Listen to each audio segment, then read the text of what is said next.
Good evening and welcome to Gibson's Bookstore Remote. I'm Elizabeth from Gibson's Bookstore and I am here already laughing with Megan Bannen and Ashley Poston. We are so excited for this event tonight. This event was spawned from a Twitter thread where our bookseller Ryan was so excited chatting with Ashley and Megan about each other's books. It was so much fun. And the agent reached out, or the publicist, and said, "Hey, do you guys want an event?" Yes, we do. Because tonight we are here to talk about The Undertaking of Hart and Mercy by Megan Bannen. Megan, I matched my nails to your book cover. Look, that's like extra. We've already been over the teacup. That's who I am as a person. And we are joined in conversation by Ashley Poston, who is the author of The Dead Romantics. Both of these romances have our staff just absolutely wrapped up in them. We adore them. Thank you so much for the two of you for joining us tonight. Thank you for having us. Of course, this is gonna be great. All right, We're gonna so much fun. We're gonna have so much fun tonight. Both of these books are available from Gibson's Bookstore. You guys are so much fun. If you are ever in the Northeast, please come visit us. We would love that. I'm going to start tonight this absolutely delightful, chaotic event. I'm going to ask each of you to give me a quick elevator pitch of your book, just for anybody who's unfamiliar with them. Megan, we're going to start with you. Okay. Oh, I should probably have that too. I'm sorry, I had Ashley's book ready. The Undertaking of Hart and Mercy is, you know what? Freya Marsk said it would be like if Nora Ephron and Lewis Carroll teamed up to write a weird Western. And I think that's really accurate. I know, God, she's so good with words. And it's basically the story of a marshal, like a law enforcement officer who works in a very dangerous place where there's like an undead problem. And when he dispatches the undead, he's got to do something with the bodies. So he takes those bodies to a licensed undertaker. Well, Mercy Birdsall is an undertaker. So they frequently cross paths and they have never gotten along ever since the day they met. But they're both kind of secretly lonely. And so one day Hart just pours his lonely heart out onto a piece of paper and addresses it simply to a friend and sticks it in a mailbox. It gets magically, The magical mailbox. A magic mailbox that gets magically delivered by talking animals to Mercy, who writes back. And so they start this anonymous correspondence and start to kind of become friends, and maybe more than friends, even as they loathe each other in real life. It's all the tropes I love just rolled into one. Seriously, the talking animals, the undead, all the zombies that go together. The zombies, the ride or die best friends. It's fun. All right, and Ashley, follow that, please, with your description of The Dead Romantics. Sure, I'm not sure how I can follow that up. It'll be a grave mistake to try, but I'm very spirited, so I will give it. She's here all week. You got the dad joke in, and we're only like 4 minutes in. Yeah, but that's not my actual joke. My joke is this. So before I get to Dead Romantics, I'm gonna tell you a joke. Who does a ghost take to prom? I don't know. Their ghoul friend.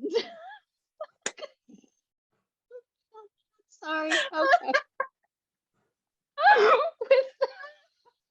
with that, if you groaned at that joke, you will love The Dead Romantics because it's just full of them. It is about the ghostwriter for a very famous romance novelist who must return to her family's funeral home to bury her late father, only to find herself haunted by the ghost of her very hot and very recently deceased editor. So, as one does. And sparks fly. There's a funeral. There's a really good dog mayor named Fetch. He is the goodest boy. He has won 3 times in a row. You guys are gonna like leap into this conversation. You're gonna fangirl over each other. You're gonna talk about crap. I just wanted to say that I love that both of these stories are about how like your true selves can really come out when there's no like high stakes. In The Dead Romantics, he's like, I'm dead. I don't have anything like he doesn't have to save anything for the future. So he's like, what does it matter? I'm going to talk about whatever. And then Megan in the Undertaking of Hart and Mercy, since they're hidden behind letters, they're very honest with each other, about, they're very vague because they're keeping their own privacy, but they can just talk and bare their souls. And so both of them, it's kind of like low stakes in the strangest way, so that they can, it's like they're talking to strangers, or there's not going to be a relationship in the future, so they can just go for it and talk. And I loved that about both of these books. Discuss. Oh no, now we're thrown into the deep end. Oh no. That was what really struck me as I was reading Dead Romantics, was just like, bizarrely how both of these books they have so much in common. Like, they're not really all do. the same book, but there's just so many details in there that are very similar. Like, thematically, they're very similar in terms of kind of dealing with issues of loss and grief, but in a rom-com. Yeah, and also like finding your way in the world and like where you fit in, which I think for us is like a holdover from our like YA books, because we also both like talk, like we have that in those themes in our YA books as well. Well, and that's always what I say when I'm talking about the YA books, and when people ask, why do you write YA? And it's like, well, that's like when you begin to kind of question who you are and where you belong in the world. And if you're doing life right, you should be doing that for the rest of your life. Like, exactly. You're always wondering, who am I? What should I be doing? Mm-hmm. And so we're just continuing that conversation into the adult world. It's like I love writing adult, just because like I like maybe you feel this way too, but because like you can reinvent a character who like starts one way in the beginning, who has to like look inward more than like around at like the rest of their like set trappings basically. And like it's like a character study, which we can do more in adult than I think we can in YA. And especially like our two books, like they are character studies because of like the way both Hart and Mercy communicate through letters, and how Ben and Florence can't touch each other and he disappears all the time. Where? Who knows? Like he literally ghosts her. Yeah. But it's like the way we play with time and relationships is a bit different. Yeah, because they've all got more time under their belts from the very beginning, and like more life experience too to draw from, and kind of, a lot more history, and a lot more of the kind of the hard knocks and the hurts that come along with just living life, and that all plays especially into Hart though. Hart's kind of a sad sack at the beginning, but Florence too. I mean, Florence has like her trauma from the past of, using her gift to try to do good in the world, and at a young age, and really having to deal with like judgment and condemnation in a really public way at a really delicate time in her life. I just, got me right here. It's like characters like finding like their way in the world, and like where they fit into like their own happily ever after, right? Because that's what they're working towards, because it's a romance. So I love how both like Hart and Mercy like find their way to that happily ever after by accepting themselves. Like it's good. It is. And what was so fun about Dead Romantics, and this kind of is at a craft level where you're reading a romance, there's an HEA waiting for you at the end, but I'm flipping pages going, how is she gonna do this? Listen, pull this off? Okay, like the last of this book, I was like, there's got to be a happy ending. Was I fooled? I was speed reading, and I don't speed read. I was like, what's happening? You made me worry. I was like, how is she gonna do this? I don't know. That's the best part. Isn't that why we read romance though? Is there is that moment in romance where the lovers are parted, and you're thinking, how are they going to get back together? Exactly. And like, I think the bigger that how, the better the payoff, and with yours, like, it's most of the book. I'm like, but how? And then with yours, is like, you know. Is it's like you like come in at like, you know, the ninth inning and you're like, guess what? And I'm like, no. I'm sorry, I'm looking at the comment off to the side. It says the letter at the end. Who does that to people? I do. I do it to people. And if you're at all familiar with my young adult work, you'll know that I do that to people way harder in my young adult books than I do in my adult books. I still can't talk to you about Soul Swift. I can't do it. I can't. I would love to tell you that I'm sorry, but I am not. I am not. Can't do it. Not today. Sorry. That would be Soul Swift out in 2020, right after the presidential election. Not the best timing. No.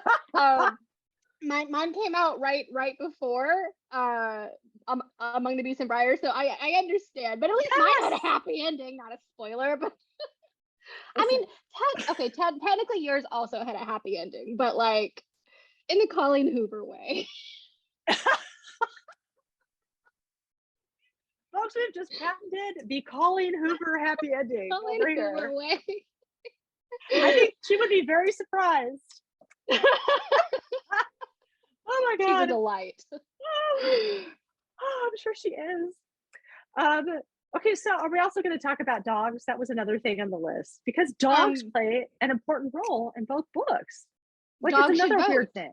Dogs should vote. Dogs should be mayor. Like if more towns had dogs as their mayors, think of how much better the world would be.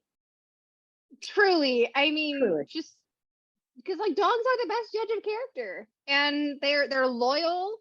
You know, they give good kisses. You know, you can hug onto them for a long time. They're real good. They're good dogs. I'm glad that we had important dogs in our books. I know.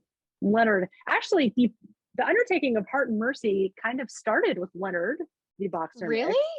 It did, because I got the idea for the story because I came with there's this. So okay, let me try this again.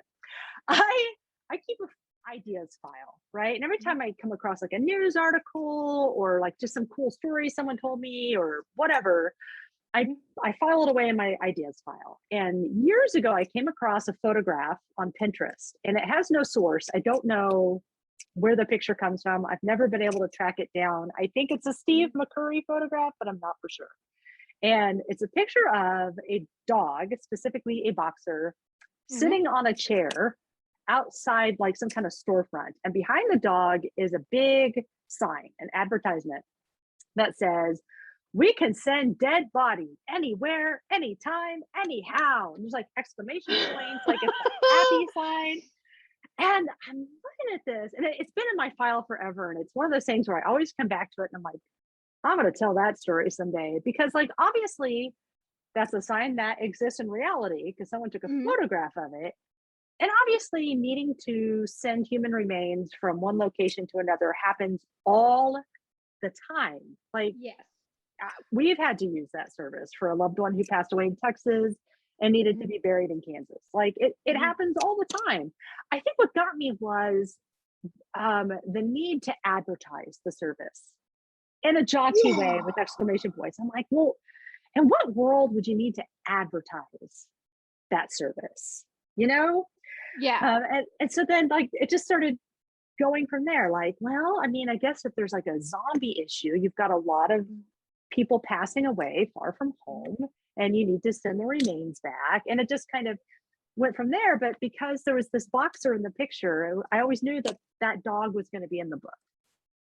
As someone who grew up with boxers and boxer mixes, I appreciated him so much. Oh, good.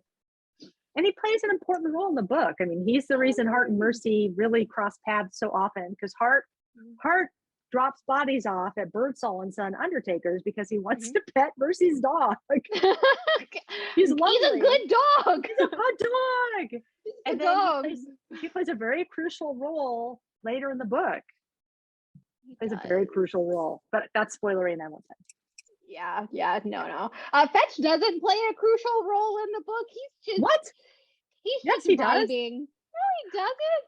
Because like the town itself is a kind of a character in the story, and he's part of the character of the town. Yeah, that's one of the reasons why I included like Fetch as mayor, so that it would so that that part could add a bit more like spice to the town. So like, oh, this is the kind of town that has a dog mayor. So like when like immediately it's like shorthand for the kind of town you imagine. So it was shorthand for me. And also I just really wanted Vin to not be able to pet a dog. I thought, oh God, we both kind of, well, never mind, I'm gonna get spoilery. Yeah, No! there's nothing more horrible than trying to pet a dog and not being able to. Yep. There's nothing worse, and I had to inflict that upon my character. And you did too. Poor Benji. Poor Benji Andor. And while we're talking about Ben, can I just ask, like, Yes.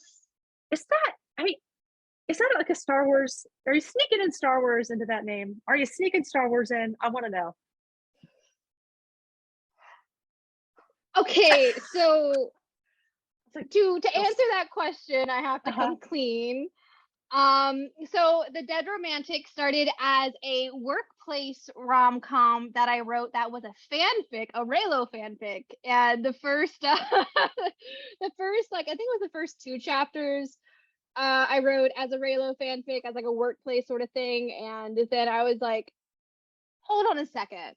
No, wait. I want to make this a ghost story. So I pulled it out of Reylo, kept Adam Driver because Adam and Driver. Right. And I shook out all the fanfic elements, and then I like replotted it. I do that for a lot of my books, actually. I will start them as like an AU or as an alternate universe or as a one shot, and then I will like really like the plot or an idea in that fanfic, and then I transition it to an actual novel that I work on. I did the same with Among the Beasts and Briars and Heart of Iron, the Once Upon a Con books. I didn't have to. I was already writing fanfic of now I'm like, fairy what? tales. Wait a minute, how did those start? I'm like, wait. Yeah. Get my wheels spinning. So I feel so smart for catching this. See you. I mean, like, so for me, fanfic is a really integral part of how I write, just because it's great. It's a great character study. It's a great warm up. I started writing fanfic when I was like, what, 11, 12. So it's always been a part of my life. Whether or not I posted it or not didn't really matter. It was just the fact that I was writing it.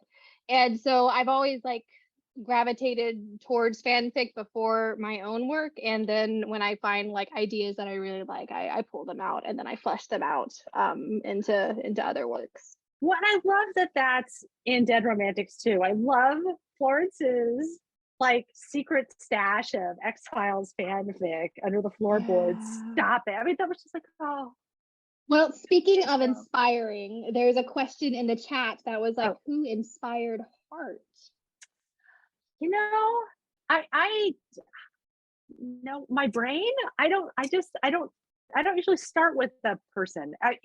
So I did have a young adult book proposal that I was noodling with at the end of 2019.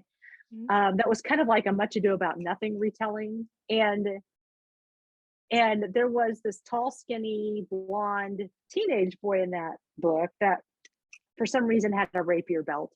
And there were also the Nimkillim were also in that book, the magical animal mail delivery people. But it just didn't go like that. It just didn't work. Like sometimes you mess with the story and it's like, this is not going anywhere. Like the more I mess with it, the less I like it. So I put it off to the side as, you know, a failed attempt. I'm like, all right, I'm going to do something else. And I started working on Heart and Mercy and just kind of noodling with that picture and figuring out what I want to do with this world, who's in this world, what kind of story is it? And then I thought of that teenage guy in this young adult story. I'm like, well, he feels like he'd fit here. What happens if I make him like, 35, 36? What does he look like? And suddenly I was like, well, now this is quite interesting. And he still had, and I always pictured him with a rapier belt. And like rapiers, this is like a kind of Old West sort of fantasy setting. Why is there rapiers a rapier? Really don't, yeah. They don't fit. So I'm like, why is he ever? But I just always, it's like this guy, rapier belt. I mean, he was born with a rapier belt. So I'm like, why does he have a rapier belt? Why does he have a rapier? And this was how the idea of the human soul being housed in the appendix came about. So I'm like, well, what do you do with a rapier? Like, that's kind of like, you kind of slice, but you're like you lunge with a rapier. This is me lunging. Do this. Yeah. Exactly. And so I'm like, well, like, why would you? I'm like, that seems very like precise, like a very precise murder weapon. I'm like, all right, maybe why would you need that precision? Maybe you have to hit something small or very particular, like the appendix, for example, is very small. What if, okay, there's zombies. What if like the human soul is in the appendix? Maybe there's a reason, there's a purpose for the appendix. This is the purpose of the appendix. You found it. And so that's that, like Hart having a rapier for no reason at all kind of became this big world building piece of like the human soul and how you turn off a zombie. How you turn off a zombie is not by cutting off like the a head, switch. It's by stabbing him in the you've got to put a hole in the appendix. Hole in the appendix. Man, it would really suck if like you didn't know your left from your right. I know, you're like, hold on. wait a second, pause. All right. Right.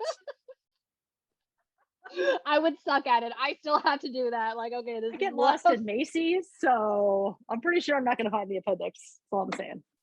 I absolutely will not, unless it's like on me and like currently bursting. I have no idea. I'm not going to know where it is. I'm not going to know where it is. It's floating somewhere in my internal organs. Did you have to research a lot about death when you were writing? Yes. And this is okay, because I want to ask you the same thing, like death, funeral industry, all of that stuff, because I beat you to it. Yeah. Yes. That's okay. Research. The librarian's in the house. So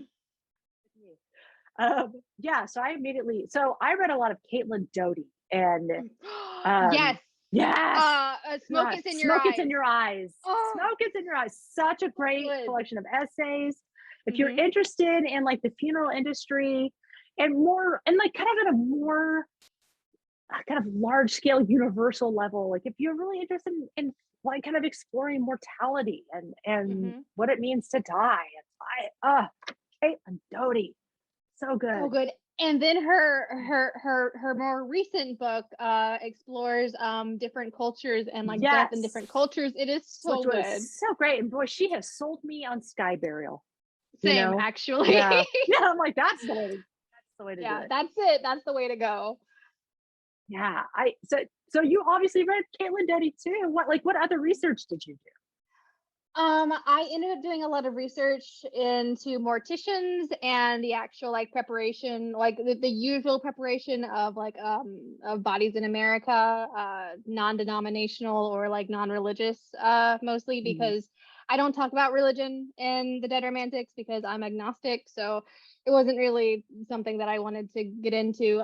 So I researched a lot about the actual process of it and like how to best care for the bodies and where the bodies are stored and what happens with the bodies and how to prepare. And like most of that I did not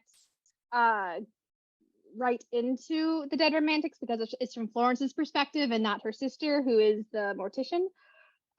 So a lot of it got lost like between the cracks, but wow, now I know that people use wax on your face when you die. I've learned so many interesting things. And this is where we get into, I was going to tell you the Baby Yoda's baby stroller story. Ooh. And this is where it comes in. So first of all, we should mention that we have the same agent, Holly Roots, by the way. who is, I mean, like, I guess we're biased, but she is actually the best agent. She is the best. 100%. I mean, there's just, and we are biased, but she's the best agent ever. And here's why. Here's one of many reasons why. So, in the first, like, I wrote a proposal for the Undertaking of Hart and Mercy. So it was like the first 5 chapters, and she had told me, like when we were talking back in January of 2020, I'm like, I don't know, I'm thinking about this idea or that idea. I don't know what to write next. And she said, Megan, you're in a good place right now. You're not on contract. You can write whatever you want. Write something weird. The weirder the better, weird. Right?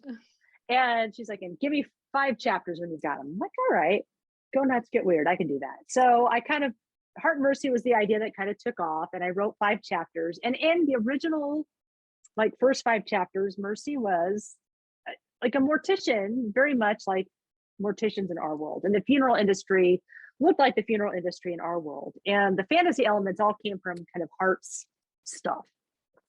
And so she got the first few chapters. She loved it. We had a phone call. She's like, this is so great. But I feel like we need a little more world building. We need more fantasy and on Mercy's end.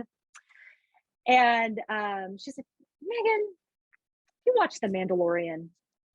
Yeah. She said, you know Baby Yoda's baby stroller? And like we do, right away when she said Baby Yoda's baby stroller, I could see Baby Yoda in the little floaty pod. And the little egg. Yeah, the little egg. And she's like, you know how that's not a baby stroller, but we all understand that that's that world's version of a baby stroller? Like, yeah. She's like, you need a Baby Yoda's baby stroller, the funeral industry. I'm like, okay, I can do that.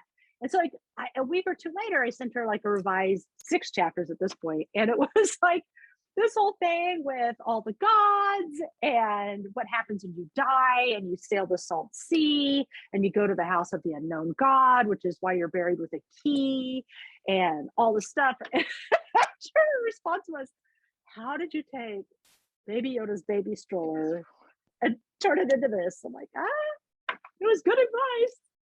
It was. And like, it's so good too. Like, I adore your religious world building, like, because like you hook it to the magic of the world, and it's just, I was like, how did she do this? How did she come up with all of this and also keep all the names straight for all the gods? You have like an Excel spreadsheet? Yeah, I mean, everything's in Scrivener, so like, there's like it's all there, and I can just pop over to that page without having to go find it somewhere else. The hardest part was keeping days of the week straight. That was the hardest part. I don't want to talk about days of the week. That was like one of the banes of my existence with Dead Romantics. Really? Yeah, because so like bad. keeping track of time and what day is it? How much time has passed? And yours like is really like one day after the other. It's not like something happens and like a week later and a month later. It's like it's a real concise. That's very interesting. So how did you handle the timeline? I ended up breaking the chapters down to days instead in Scrivener and doing it that way. And then like in each chapter, I said on the side, like from what time period to like what time everything happened by, because like there were like 3 things happening at the exact same time at one point. And I was like, oh no, this is not working. Like at one point, I think the hike to the ridge happened at the same time as a deleted scene because they were happening at the same time, but it was a scene where Carver was catching the crows. Carver. Funny, but it didn't go anywhere, and he ended up just like spray painting some like pigeons black. It was like, here you go. Oh my god, that's in character. I love that. And I want to talk about this too, because I loved Florence's family. And this was like another thing that really struck me as I was reading the book, where I'm like, God, these books have so much in common. And like the fact that there's like really family at the core of the book. And it's a real family. And everyone's kind of got their own personality. And there's just all the kind of messiness of family, but also at the heart, they love the crap out of each other, and they really are there for each other. And I that was something I found really moving about the book, and the way that even evolved over the course of the story. This established family that grows even after they've lost a member. Yeah, like I knew early on I didn't want to have like there be family drama, because there really didn't need to be, because this was a family that mostly functioned pretty well and they were pretty good at talking to each other, except for this one thing, but then they ended up talking to each other about it. But yeah, like I really enjoy how you, in the Undertaking of Hart and Mercy, like introduce all of the tertiary and secondary characters. Like you have a wealth of secondary characters, and I love every single one of them. I can't pick a favorite. Ducker, but I mean, Team Duckers for sure. Team Duckers 100%. But also like Diane and like just everyone. I loved them so much, and like by the end, when like this is not, I'm not going to spoil anything, but when like they were happy, I was happy and grinning ear to ear, and just like the banter and how they all like played off each other. Oh, it was so good. Like I could take their dialogue without the dialogue tags and I would know exactly who said what. Like your characters are so crisp.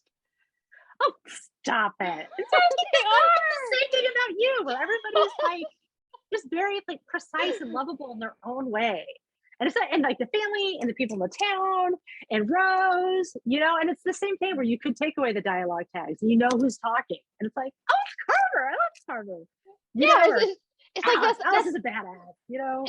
It's so like underappreciated, like how hard that is to do, because like it took me so long to figure out like how to stylize dialogue differently, and how like different characters have different ways of talking. Like it took me so many years to like master that, or just like figure out how it worked in my voice. And just you do it just masterfully. Well, this is my first time doing it. Like if my first two books have really tiny, intense casts, it's like 2 or 3 people and you're with them like really intensely for a long haul. And then this one is, I was like, oh my God, what am I, Georgette Heyer? Like there's a million people in this book.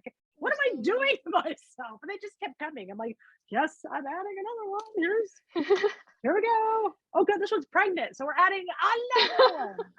But like they all add to like the richness of the setting and the character. And like sometimes it like books become overcrowded and it detracts from the enjoyment. But like this was the exact opposite. Like I felt like I knew the world and I knew like the main characters more by knowing the characters that interacted with them.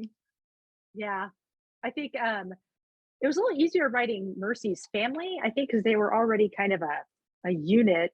Hart was interesting because I think at the beginning of the book, he really feels like he's alone.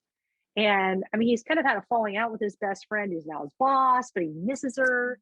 And they're kind of friends, but they're kind of not friends. And he's trying to navigate that. And then he gets an apprentice he doesn't want, Duckers.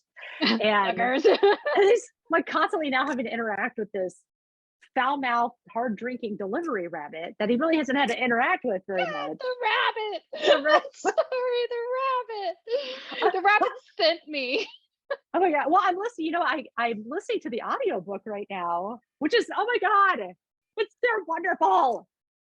The audiobook is so good. And Michael Gallagher's voice for Viserys is just like, I don't usually laugh at like my own jokes, but there's something at the way he's doing Viserys. It's just, I'm like taking the dog for a walk and laughing my ass off because his voice is so funny for that character. It's just, this is really, how you doing? No! Okay, now I need to listen to this audiobook. It's fantastic. Oh my gosh. I mean, it's really nice when you like, when really awesome readers read your book and like by the time my book comes out, any book I write, I hate it. I'm like, I open it and all I can see is like all the stuff. I'm like, I would have done that better. And then you listen to the audiobook and it's like, oh, this really talented person, in this case, people like make me sound so much smarter than I am. Thank you. Thank you. Oh man, I am gonna have to go and re-listen to it now because it's definitely gonna become one of my staples. I only have like 2 staples. One of them is Halloween Castle, and listen, no, stop it. I like love. Put me in company with Howl's Moving. Like that's Howl's Moving Castle's up here. It's not even on screen. It's so high. It's Halloween Castle, and then right beside it is Uprooted by Naomi Novik, and now it's this one. Like seriously, I'm gonna faint. I'm gonna pass out. You did not just. But like your writing reminds me so much of Diana Wynne Jones, though. We can totally talk about that too. Like no, it's like it does. Like there's a whimsy in your voice. I'm swooning. Pass out. There is just this wonderful whimsy in your voice that like Diana Wynne Jones had, and there are so many like authors who are like, oh, this was inspired by Diana Wynne Jones, but like their voice doesn't reflect the voice of Jones, and like yours does more than a lot. Yours and Sangha Mandana's, like both of y'all just like nailed it. Yes, that was delightful. That was the Very Secret Society of Irregular Witches. Delightful. Like, I mean, I read the pitch for that months and months ago. And I was immediately like, well, this book is for me. Like everything about this is clear, and it was. She told me about it like 2 years ago or something, and I was like, listen, I'm going to need this book on my shelf. It sounds amazing. And I had just finished reading The House in the Cerulean Sea, which it has the same vibes of House in the Cerulean Sea, but it's mixed with just like the whimsy of like, again, Howl's Moving Castle, or like also like a bit of like Worst Witch too. It's just it's so wonderful. Yes, that was just like, we talked about this a little bit in the green room, this kind of notion of the fact that we're writing like cozy fantasies, you know, and like this kind of cozy rom-com fantasy thing is really kind of taking off in a very exciting way. I mean, I think readers right now just really do want just like something cozy that they can sink into. I mean, I know I do. I'm gravitating towards things that are like a warm blanket for me. I don't want something that I'm going to be sad with at the end, where like everyone dies and the world is bleak and a little life.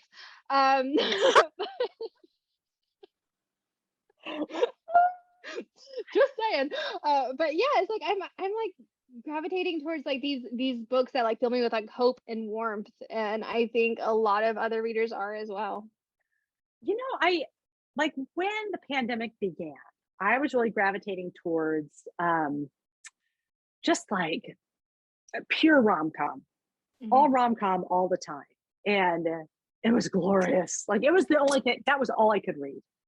That and some Regency romance. And Bodice rippers all the way. Bodice rippers all the way, yes. But I think what's happened is like, we've all like, you know, the world has collectively lived through this trauma and continues to live through this trauma.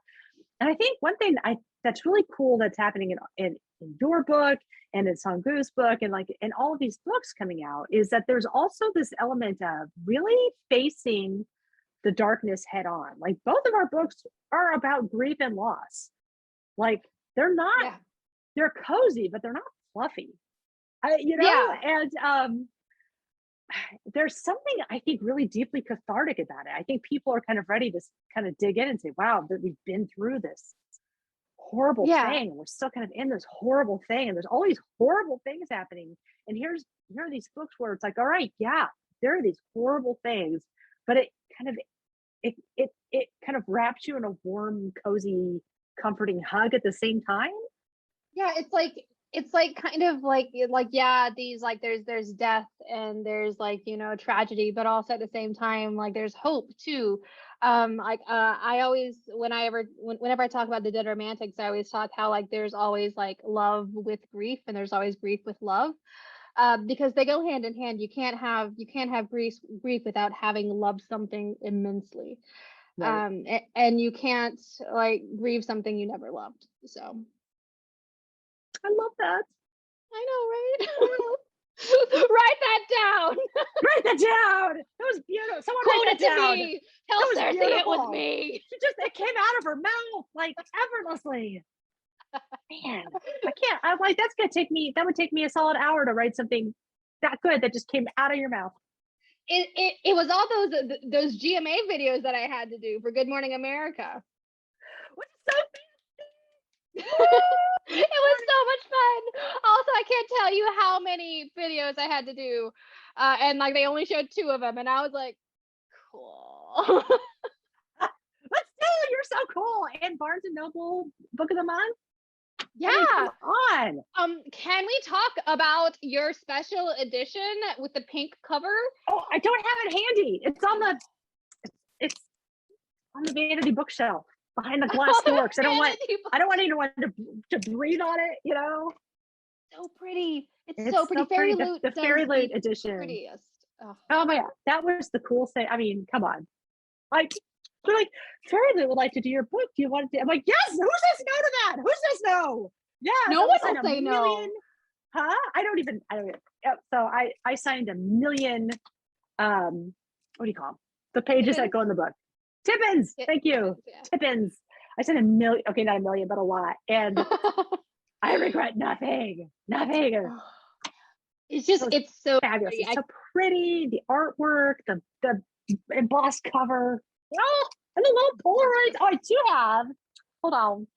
I did print off a black and white early version of Hart and Mercy writing letters to each other. Ah! So that's in the Fairyloot edition in color as like a little Polaroid. Cute. Horrible. I can't. I put it in an IKEA frame so I can look As at them. you do. As you Bless do. IKEA. Like I don't need a huge excuse to go to IKEA. Let's be real. Same. My kids call it mom's happy place. I call it the rooms I will never afford.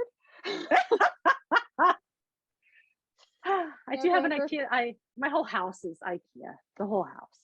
Most of my house is also IKEA. This Because desk. yeah, I mean, my table that I'm doing this on IKEA. But there's a question in the chat. So good. Aspiring writer. Can you both talk about pitching books that stand in both the fantasy and romance worlds to traditional publishing houses, editors? Well, I know that for me, my agent did all that for me. Yeah, me too. And this is why Holyrood's the best agent, because like I think I would be bad at pitching that, but Holly somehow she's magical and she just makes it work. She's really good at it. She's really fantastic. I was like pitching it. It's like You've Got Mail meets The Walking Dead and 6 Feet Under and like Pushing Daisies and maybe some Princess Bride. Oh, I can definitely see the Princess Bride now. Yeah, I can see it. And like I don't know how you pitch that to anyone and have them want to buy it. But I do this. This is what I do to Holly. I'm like, Holly, I'm gonna rewrite 18th century French fairy tale based on a medieval Persian poem set in the 13th century Mongol Empire. And she's like, go for it. Have like, fun. yeah, that sounds great. I'm like, really? I think that sounds terrible, but that's what I'm writing. I when I was pitching Dead Romantics to Holly, I was like, this is a really weird idea, and I have not seen a ghost rom-com in this space in a very long time, since at least Twilight. Which is not so much a rom-com. No, it's just, well, I mean, it is comedy, but not in the way that I don't think it was meant to be. But yeah. Also, full disclosure, I love Twilight. I was part of like listen, Twilight. I'm a Stephanie Meyer super fan because I know for a fact that she loved my first book and like told people publicly. I know. She in the Guardian, like the newspaper, she did like they do that like books that changed you or something like that. And it was like, what was the last book that made you cry? And I'm like, and it's just The Bird and the Blade by my name. By you. Oh my god. Like my name came out of Stephanie Meyer's mouth. What? That is so cool. Medical. I cannot go higher than that. So no, Stephanie Meyer, fan. Liked your writing, cried over your words. There's nothing else. That's it. That's as high as I go. Okay, so would you like to see your characters in a movie adaptation? Yeah, wouldn't you? Well, yes. I mean, but we all know the casting for mine already. It's Adam Driver and probably it's like done. Florence Pugh. I mean, it's done. That's it. How about you? Like, who would be cast for Hart? I'm so bad at fan casting. It's partially because I live in a cave and I don't see a whole lot. And also when I do see things, I don't actually know the names of actors. So I don't know. You know what? I would like Taika Waititi to direct it. Like if I could get Taika Waititi to adapt it, because I feel like that, that brand of dealing with hard things, but also like in a bonkers kind of way. Like I watched the flying goats in Thor: Love and Thunder. I'm like, this is my jam. It's like, that's it. The flying goats were here. This is what I need. Oh, Elizabeth is back. I am back. Already? We just started. Fear not. I am just here to facilitate more of the question and answer. We had a question. If you had a candle based off of your book, what would it smell like? I'm not certain I want a zombie scented candle. death. It was like death.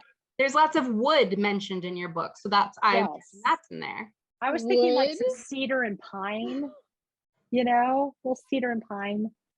Like, and Mercy, like she smells like whatever wood she's been sanding, you know. I do think it would be kind of a woodsy scent. I don't know, what would dead romantics smell like? Ghost boners? I don't know. Actually, we need to do more. We need to do more appearances together. Let's take this show on the road. This is the question I came back in. I want to say, like, I was reading the book and I was just like, how are we going to get a happily ever after? Like, how are we going to do this? And then you get to like the kind of spicy scene and I'm like, okay, all right. Like nobody can touch each other. This was not a problem. This was not a problem. And it was still like, right. And people are calling it a clean romance. I'm like, did you read that part? all right, you want to hear a funny story? I've told this a few times, but I think it's hysterical. So like I was writing my first sexy time scene for Heart and Mercy. And I'm like, I can't use that word. No, I can't use that word. I can't say that. You know, and all I could think is, your mother will read this, Megan. And so finally I pick up my phone and I text Sierra Simone, because I'm friends with Sierra Simone. And I'm like, 200 words into the sex scene, and I've had to use the thesaurus 12 times already. How do this? And oh my God, can we call them Hart on? No! Why didn't I think of that? Dang it. Oh my gosh, I cannot believe. What a failure. There's like heartthrob, heartache, all that, and I missed Hart on. Yeah, it was right there, right in front of you. Right there. Damn. I have done over 100 virtual events and I think this is my favorite one. Okay. Whew.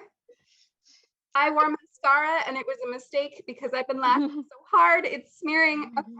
Whew. My grandmother read The Dead Romantics and she called me when she got to the scenes and she was like, now Ashley, I just want you to know that I'm reading the rest of your book. And that was a very good scene. And I was like, Grandma! I was like, I want you to elaborate, but I don't at the same time.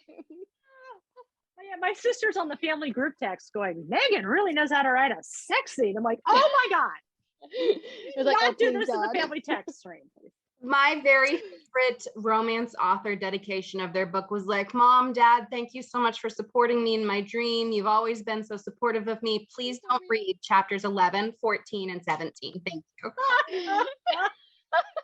And I was, I can't top this. This is the best. Okay. That author knew. Rewrote the sex scene and posted it on Twitter, I think. Like, here's the scene for Mom and Dad. And like totally rewrote the sex scene where she like whited out the sexy bits. It was like, and then they shook hands. And it was like, I want to say maybe it was Sarah Hogle, but I could be wrong. It was one of the funniest things I've ever read in my life. Oh my God. So I love that. Ryan also asks for both of you, there's a fantastic funeral in The Dead Romantics. If you could plan your own funeral, what's something you would want included? I asked personally for a bouncy house at my wedding and my husband said no. Ooh. What? Well, at the time, so we were like 25 and he's like, I was like, I think it'd be amazing. We're going to have people in formal wear with professional photos of people in formal wear in a bounce house. And he's like, I just don't think it's appropriate. 10 years later, he totally regrets turning it down. Yeah. But would we want that at a funeral? Absolutely. Yeah. Fun. We are in agreement then. Excellent. What would you have at your funerals? An Elvis impersonator? I'd have a Jimmy Buffett impersonator. Just wasting away at Margaritaville, just strumming on Cheeseburger in Paradise. That's it. Why don't we just get drunk and screw? Just like playing in the background. And everyone's singing along, so everyone knows the words. Exactly. You know, margaritas being passed out, you know. This is fascinating. Like I've been very specific after reading, like after researching this book, you know, I've been very specific about like what I want to have happen to my remains with my family. But as far as like what happens, I don't know. It's really interesting because when you think about it, funerals are for the living, you know, they're really So for the enjoy living. it. Yeah. And I think it kind of depends on, you know, what works. Like at my grandfather's funeral, we played Johnny Cash's Rock Island line because he worked on the Rock Island his whole life, you know. And I mean, here's Johnny Cash blaring at Grandpa's funeral, and I'm like, oh, that's so great! Everyone should have Johnny Cash at their funeral, you know. Absolutely, honestly. Yeah, my late grandpa also said that, like, you know, funerals should be celebrations, because it's celebrating a life well lived. And I think that was like what I took into the Dead Romantics, is that you should be celebrating like the life they lived and not mourning that they're no longer living it, you know. So I want people to party and have a really good time. exactly. I want them to tell Megan stories and laugh. Have the worst hangover. That too. And die, and he wore a Hawaiian shirt every day. Like that was basically his uniform, that he would just pick a different Hawaiian shirt. And at his funeral, they gave them all out because he had a massive closet for them, and everybody wears like their Hawaiian shirt. It was just really, now every time I see a Hawaiian shirt, I'm like, oh, there's John's, you know, that's our memory of John. So I like, I love that. things that stick with you. So, or like I've heard of school teachers giving out their collection of ridiculous neckties, you know, or like the sunglasses or things like that. So I love things like that at funerals where you're like, this hideous like Charlie Brown necktie, you know, it's something that Mr. Peterson would have worn, and those are my It's mine now. And every time you see a novelty tie, you think of that person. Hopefully. And it's like passing on the legacy as well. All right. Do we have any more questions in the chat sidebar here? This has been, again, like possibly one of my favorite events. We did not get to meet the pets. We were discussing in the green room, the Mrs. Tubbins and Paprika, the cats, are somewhere in the background. Or somewhere, yeah.